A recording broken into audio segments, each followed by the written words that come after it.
As he ruminated on the silent horizon, a single sheep walked through the depths of the night. His stomach had an unusual structure, secreting a special enzyme capable of breaking down only anxiety. Behind the dawn, something always stared silently at him, another time seeping through the shadow of the clock.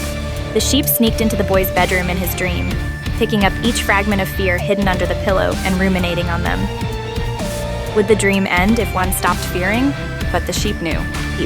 Without anxiety, the wind would be nothing but air, and the night would be nothing but the absence of light. So he delved into the strata called dream, and calmly chewed on the fear of the future. Eventually, the boy awoke and murmured, "I feel like I've forgotten something." But it was not to remember, but a single word to breathe within the aesthetics of loss.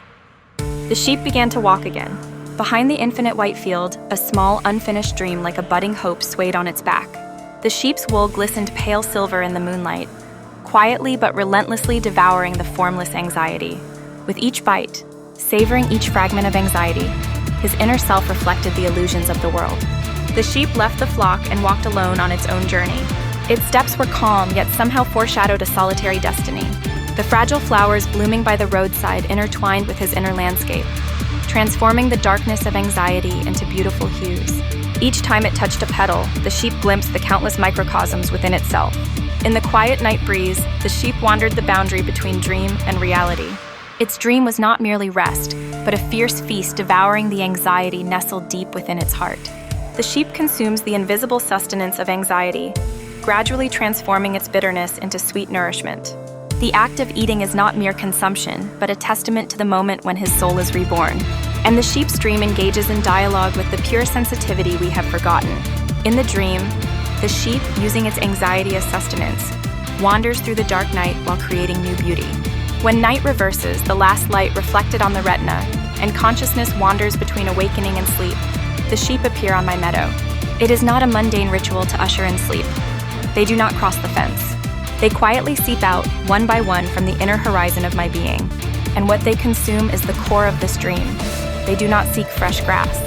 What they tear apart with their soft lips is the poisonous vine called what if that parasitizes my soul, and the bitter roots of ontological causal inquiry.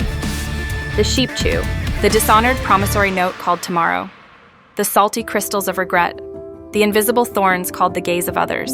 The sound of their rumination is the echo of a vacuum that has sucked up all the sounds of the world.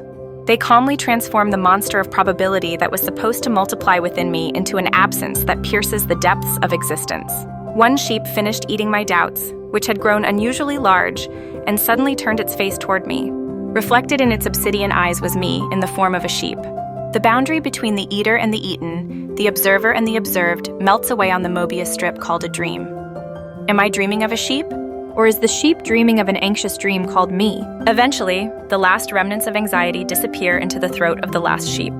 The sheep, either sated or unable to bear the weight of the anxiety they have consumed, dissolve into shadow after shadow. What remains is a silent dizziness. Well, dawn is still far away. The sheep are no longer mere sheep, but beings embodying a multidimensional allegory of existence. They capture the mist of abstract energy called anxiety from countless intersections of dimensions. Deep within the heart, countless illusions rise up here and there, becoming an invisible mechanism that transcends the phenomenal world where rose-colored fantasies and rusted realities intersect. The sheep wanders through this realm, marking the pulse of its inner ontology. Its steps are a chain of self-negation and self-transcendence, as scattered particles of time are sucked into an eternal dream. The wool carries the traces of digested anxiety, reflecting the mathematical rhythm hidden within the quiet movement and the ever-changing pulse of life onto the body. And the dream evokes a redefining of existence beyond time and space. He incorporates the anxiety lurking within himself and the fundamental code that underlies all things as wandering fragments and sublimates them into a new balance. When the fallacy called night overturns the axiomatic system of day, consciousness becomes a text that has lost its coordinates, and from its margins, the sheep seep out. It is not the phenomenon of I that sees,